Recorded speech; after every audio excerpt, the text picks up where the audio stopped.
2015-2016 edition of the men's basketball program here at Piqua High School. Beside me is the coach, Heath Butler, and I'm your host, Lloyd Shoemaker. First of all, I want to thank our sponsors for taking care of the coaches show this year. Our head sponsor is First Choice Paint and Body Shop, located on North 25A in Piqua, Ohio. We also want to thank Morris Heating and Cooling for being a sponsor, and we also want to thank F45 for being a sponsor. Pay attention and stay tuned for that grand opening coming up soon. Coach, let's talk a little bit about last year, 12-11, second year in a row, 12-11, right. Correct? First two times in a while that we've been over 500. Yeah, a real long time, and that just goes back to the guys putting in the work and just kind of believing in the program as a whole. So we're very proud of it. At the same point, we're not satisfied. Out of those 12 games or those 11 games we lost last year, we thought another 5 or 6 were in and maybe could have won. So we're looking to improve that and keep that streak rolling. It's always good when you can look back and say, okay, so we've been 2 years above 500. Now let's make it 3. Yeah, well, that would be great. You had some great wins in that season last year. Trotwood, the first time we beat Trotwood in basketball for a long time. The Trotwood win was a great win, and before that was the Springboro game. We beat them at home, and then we come back on a Saturday night and beat Trotwood. So, both those teams, we have them early on the schedule, and they're going to be looking to, even that score a little bit. So we got to make sure we're ready to go. Well, I was looking at the records a couple days ago, and at one point you were like, what, 6-2, 6-3? You won like the first 3 or 4 ball games, if I remember correctly? Yeah, we were 6-0 going into the holiday tournament. The first one, the holiday tournament, made us 7-0. So that was when we played Russia in that final. It was 2 7-0 teams going against each other. After that, and this is the thing we've talked about this preseason, is that the holiday tournament is such a great atmosphere to play. And then you get into the doldrums kind of January, and you go to a school on a Tuesday night where there might only be 100 fans in the crowd. So you got to create your own energy, and you can't get into that law of, okay, so we were on a little bit of a losing streak, let's just get to the end of the season, or let's just get to the tournament, or let's just get back into the league play, or get to the Troys and the Sydneys and the rivalry games. You can't look at that, because then you take a look, and I think we lost 5 out of 6 at some point, and to some teams that we feel that we should have beat. So we got to be conscious of that. Not only start out the year hot, but we've talked a lot about this preseason about when we're on the increase, when we're on the incline. It's kind of like a roller coaster. The funner the roller coaster, the higher you go up. And we got to continue to increase our incline, and when we start to have a decline, we got to make sure we shorten those as small as possible. You think the kids were just, once they got into that losing streak, it was 5 or 6 games in a row right there in the middle, and it was just kind of like, what happened? And did they start looking further ahead to get out of that, or were they just not paying attention to the next game coming up? I think one of the biggest things for any high school kid is to focus on the moment. There's a lot of times where we kind of maybe came out flatter, or weren't 100% ready with our energy, and weren't focusing on the moment. And that's another thing we've talked a lot about this preseason, is just appreciate the moment that you have. Last year we had some sickness and some injuries there during that. And you got to be able to deal with those, and you deal with those by appreciating the moment you have before that, and not just trying to get to the next thing. It was during that time, I think, that Colton was injured. We lost Colton for about 2 weeks there. Yeah. And that was about 5 games that we didn't have him at 100%. Well, and looking at the stats, and you've known me long enough, I look at stats a lot, but I noticed 2 years ago you were running at about 57 points offensively and 63 defensively. Last year you brought the defense down to 59, but your offense dropped to 54. You went down 3 points on both sides. Yeah, just a little bit of the different styles of basketball that, each year the OHSA and the National High School Basketball Association come out with some different rules, and it takes some time to adjust for that. And it goes back to saying, in our league is so strong on any given night, anybody can beat anybody. And there were some games that we played in the 40s. There's also some games where, we scored 90 versus Trotwood. So, those numbers kind of even out a little bit. So it's nothing X's and O's wise that we're conscious about it. That's just kind of how it goes in high school basketball sometimes. Some nights you come out and you're hotter than hot, and some nights you come out colder than cold. The biggest thing to go from a 12 win to a 16 to a 17 to an 18 win team is when you come out cold is cold, you got to be able to do some other things that kind of help you get over that hump. Lock down a little bit more defensively, Right. win the rebounds, and make some free throws. And if we can do that, we feel pretty good no matter what the score is. We're such a versatile team that we feel that if we can play a game in the 80s or we can play a game in the 40s or 50s. So that's always good to kind of have that confidence to say, okay, we don't need to score 70 points to win a basketball game, or we know that if it comes down to it, we can hold teams in the 40s. So. Well, Walpock was your first game last year, if I Yes. remember, and you got like 79 points against them, and I was here for that game, and I thought this is going to be a fun year because everything was clicking. I mean, you had Cook out at the point, you had Colton Bachman, you had Monin in there, who improved tremendously from the previous year, and you were just putting points on the board. And then when you got into that losing streak, you weren't because, well, Colton was out for a while, and there's 20 points a ball game right there. But I thought, boy, this is really going to be a good season for us offensively because we've got such good talent. But you're right. If you're not making them on the offensive end, you've got to stop them on the defensive side. I don't care if you only score 20, you got to keep them to 19. And I think this year what is going to set us apart from others years is that we had 2 or 3 guys last year that could shoot it, and when they released it, you always thought it was going in, and now we're putting 5 or 6. We have 6 or 7 guys that when they shoot it, I think it's going in every time. So I think that's going to help us offensively. That we don't need to have Colton Bachman doesn't need to have his average for us to win, and sometimes we get into that. Colton's off a little bit, and we start pressing. One great thing about a great player is that when he's hot.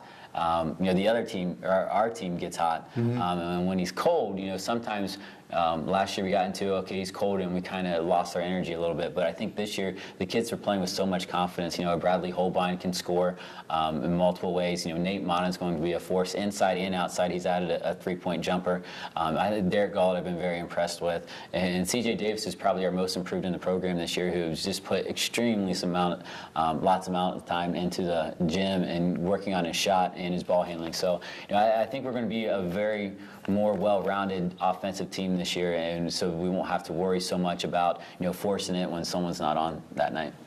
Later on in the program, the fans are going to get a chance to meet the team. What was there, 14, 15 kids you got on the varsity? 14. 14. Talk about your starting 7. We're going to start out the year being about 7 or 8 deep. We got a couple kids, juniors that are coming off injuries that kind of got to work themselves into shape, and which I think they've done. They've done a great job this preseason to give us some minutes. But we're going to start out playing about 8. Our starting 5. Or our first, 7 includes the Monin kid, the Bachman, Gullett, C.J. Davis, Bradley Holbein, and then you throw in a Nash Black, a Brady Hill, and a Ben Schmeezing, who's going to play varsity this year. To put those kids in, they're very interchangeable parts. You take a look at us, we're all about 6'2", 6'3", and including the Monin. The Monin's about 250, so he's going to play inside, but he's just so athletic. And there's going to be times this year where we're going to rely on Nate to bring the ball up. Just because it presents a mismatch, and he's so much more athletic than the other team's 5. But just a very great group to be around. It's so fun, and you don't have to worry about coming in on a Saturday morning, which is when we're taping this after Thanksgiving, and thinking about not having energy. They always bring great energy, and they're just such a fun group to work with. And they've worked really hard. And the great thing about this group, and why I'm so proud of this group, is that they struggled when they were freshmen, and they struggled when they were JV. But yet they're mentally tough enough not to give up on the program, and now it's our biggest senior class we've ever had. Having 6 kids, 7 kids. So I'm very proud of this group, and they put extremely large amounts of time in the gym.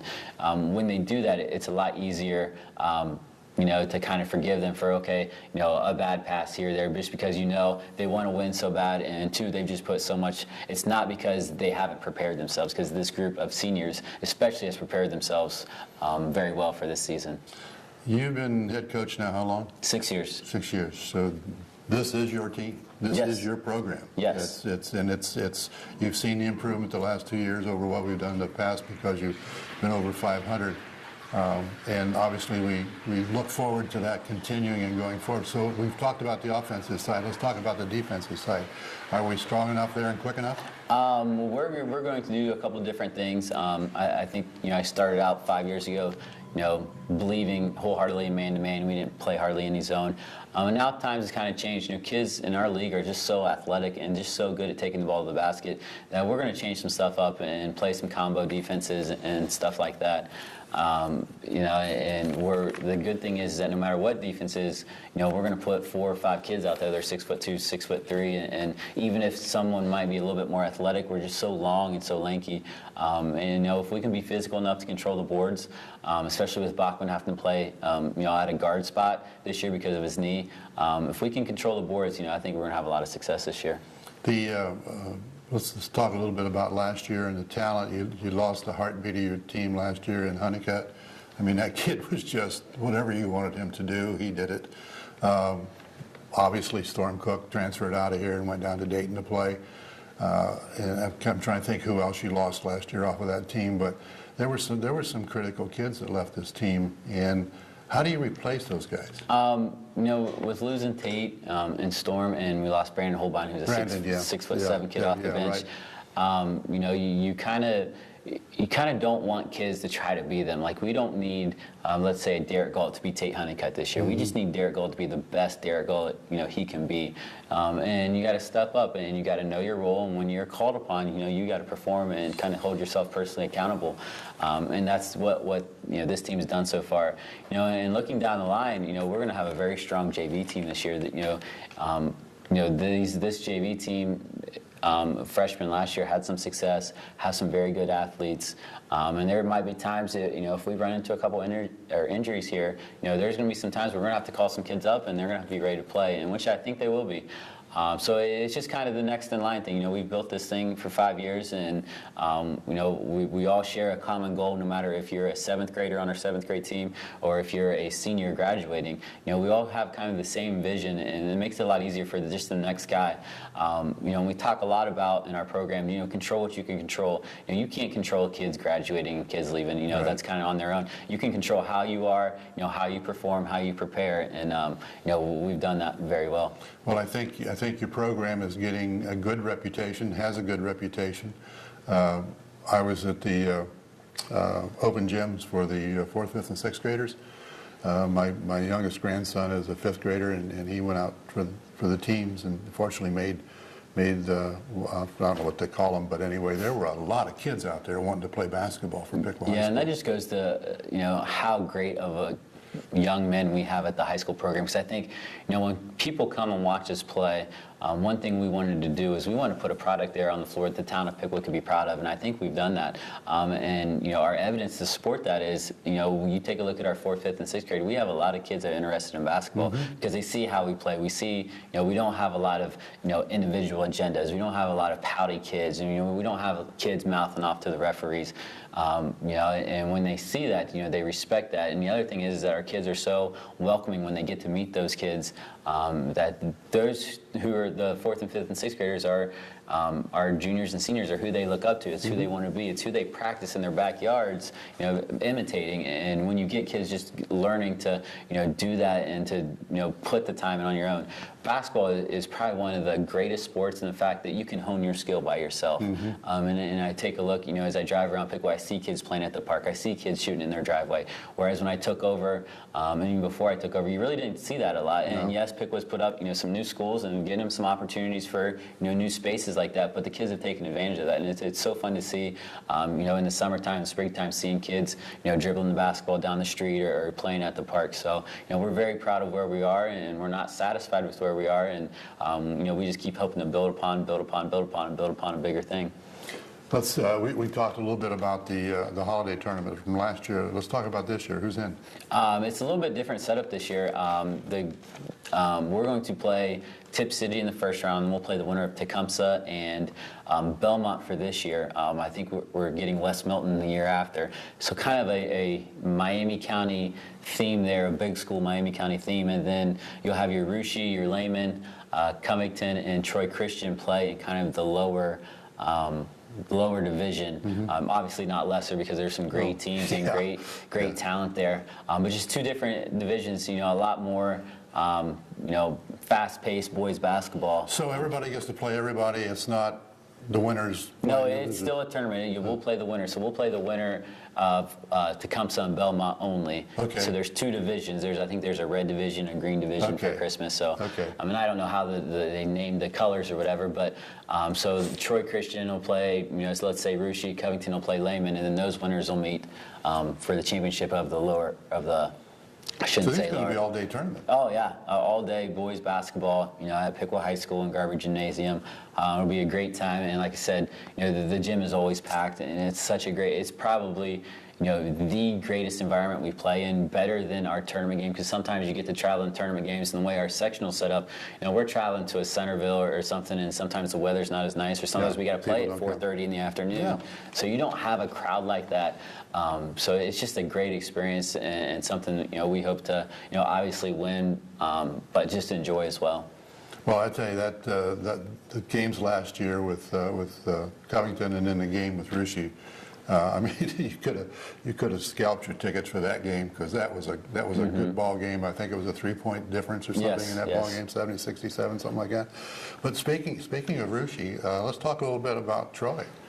Remigan's down at Troy. Yeah, and he's going to do a good job of getting his kids to play hard, and that's one thing you can always ask from a team, is just play as hard as you possibly can, talent aside, and he's going to do that, and he's going to get that machine going, and they're going to be very formidable. The North this year is very wide open. Trotwood's young; they're going to start 2 freshmen this year, but who are very athletic, and the word on the street is they're. If not this year, definitely next year, they're going to make another run at a state title. That's how good they are. And of course, you have Greenville, who won the league last year, and who the Giosi kid's back, and they have another kid, Isaiah Gable, who's a Division I kid. So Greenville, and then with Remigan at Troy, Sydney has a very good team this year. The freshman quarterback from the football team, who's a freshman, is probably a better basketball player than he is a football player. He's just extremely athletic and so smooth. Vandalia has a new coach, and Vandalia won last night they beat Tip, so they're going to be ready to go. So the North's going to be a tough go around, especially when you got to play the teams twice. Makes it very interesting. Well, we found that out after we beat Trotwood and had to go down there and play them, and of course they evened the score on us. But 5-5 in the GWalk North last year. It's good to be 500, but 2-1 the year before, something like that. Right.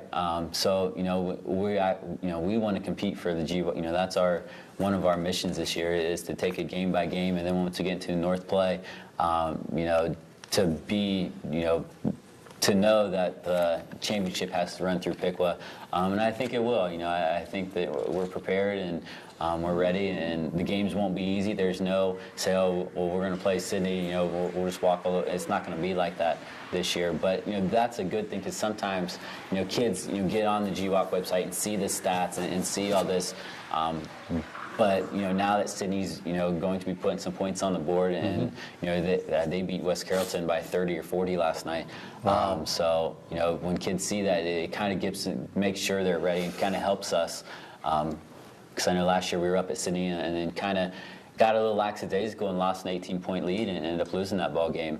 But this year I don't have to worry about that so much, because Sydney's going to be talented, and we're just going to hope to survive and win game by game. Yeah, that was a real heartbreaker up there last year, because you guys were playing so well, and they had not been playing well. I'm not even sure if they had won a game at that point, had they? I don't think so. But they ended up getting the ship righted, and ended up being close to 500 last year. And they've had some kids come up from the 8th grade team who are very talented. And who can play. So I do want to back up a minute. I said we're done talking about last year, but I want to talk about that tournament game, Tecumseh. That Tecumseh came in there. I don't remember what the record was. They were seated higher than what we were, I think. But talented team, and we played with them really, really well. And we lost the ball game by 2 points, and there were times. I think in second half, third, fourth quarter, we just kind of got a little lazy with some passes. Yeah, you're right. And we kind of got back on our heels a little bit. Even though we were pretty, battle tested at that point, when you get into a tournament, it's such a different basketball game. There's less fouls called. There's a lot more grabbing and hand checking and all that kind of stuff. And we didn't deal with that real well. I think we kind of got frustrated a little bit and kind of got down on ourselves. So that that's one of the big things I think we took from that is you got to be confident in yourself. Even when teams make their run, you just kind of got to hold the ship and right the ship a little bit. And it's not so much at that point who's putting the ball in the net, but who's getting the rebounds. There's numerous times last year where it just seemed like we'd get a stop but couldn't secure the offensive rebound, or we'd get a stop and get it outlet. It didn't make a bad pass, as we went into transition. And it's just little things like that. And we fight a battle, being where we are with our enrollment, that we're the smallest Division I school in the state. And Tecumseh, you think, well, Piqua and Tecumseh, are similar in size. Well, they're really not. We're playing against bigger schools than that. So we got to kind of embrace that this year when we get to the tournament time of the proverbial David versus Goliath thing, and kind of embrace that and look to make some noise. So you're Division I in basketball? We're Division I in basketball this year by 0 kids. We are right on the lowest number of Division I or junior or sophomore through senior boys. We're at that number, and we're Division I. Couldn't get somebody to make somebody an offer, huh? Well, I tell you what, you talk about mental toughness and dealing with what you can deal with, and just kind of the feel you get. We started out August. We had a great summer. Won the Finley tournament shootout and played very well all summer, and then the numbers come out in the beginning of August, and we're Division II. That, and whether people like to admit it or not, that just gives the kids more motivation, because you're going, okay, we're playing Division II teams. Now we go from being the smallest Division I to being one of the biggest Division II, and that's a very big advantage in the tournament. And then and all in the same week, Bachman tears his ACL in practice. Didn't know his status, and the state recalculated their numbers and said, yeah, okay, we're going to switch the divisions, and now the pick was Division I again. So, and just you could kind of feel you kind of feel a little bit of a haze come over us, and kind of we weren't as focused in starting off the preseason. And we had a meeting about it, and I told the kids, you can control what you can control. We can't control that other stuff. And they picked it up, and we ended up having a great preseason. To go do what we did. The football team makes the playoffs, so we go into our first scrimmage with 1 practice, and to compete like we did and to win that scrimmage like we did, that just shows the amount of preparation, not only our non-football kids, but also our football kids, of getting in the gym and shooting shots when they have some free time. So, I think, we're pretty mentally tough, and one of the biggest things you can ask for any team, a coach can ask, for the team to be mentally tough, especially when things aren't going as well. And we handled that in August, and I expect we'll handle that this year as well. Well, I can personally attest to the fact that it does make a difference in your mind mentally when you go from one division to another, because my senior year in high school, and I went to Bath High School in Lima, we ended up in the same classification as Lima Shawnee. And that's who we played in the first round of the tournament, and I think we lost by 3 points to those guys. But it does make a difference in your attitude, and you just have to forget about what division you're in or anything else, and just say, hey, we've got a basketball game to play, let's go play it. You're exactly right. Yeah. Well, Coach, listen, good luck to you this year. We're going to be doing the Coach's Show with Coach Butler about every couple of weeks, pick up the games we've missed and talk about the ones that are coming up ahead of us. And Coach, we really appreciate your participation, and it is your show. Thank you for the time. Yeah, good luck to you and the team. And again, we encourage all of you to come out and watch both the girls and the boys play here at Piqua High School. And we want to thank our sponsors again, First Choice Paint and Body Shop on North County 25A here in Piqua, Ohio. A great supporter of the athletic programs here at Piqua High School. We also want to thank Doug Morris at Morris Heating and Air Conditioning down on Main Street in Piqua, and also F45. And pay attention, stay tuned, and watch for that grand opening coming up soon. Hello, everyone. Welcome back to the Coach's Show. Lloyd Shoemaker, your host. Right now, we're going to introduce you to the 2015-2016 Piqua High School men's basketball team. I'm Chris Davis, a senior and a combo guard. Nash Black, senior, center. Bradley Holbein, senior, combo guard. Brady Hill, senior, forward.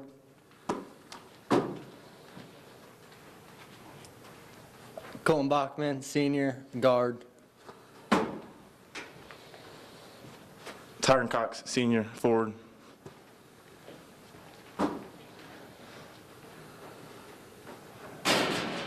Caleb Patton, junior, guard.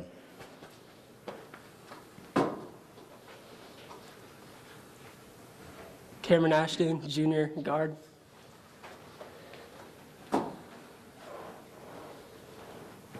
Nathan Monin, junior, center. Big guy, you can be anything you want to be.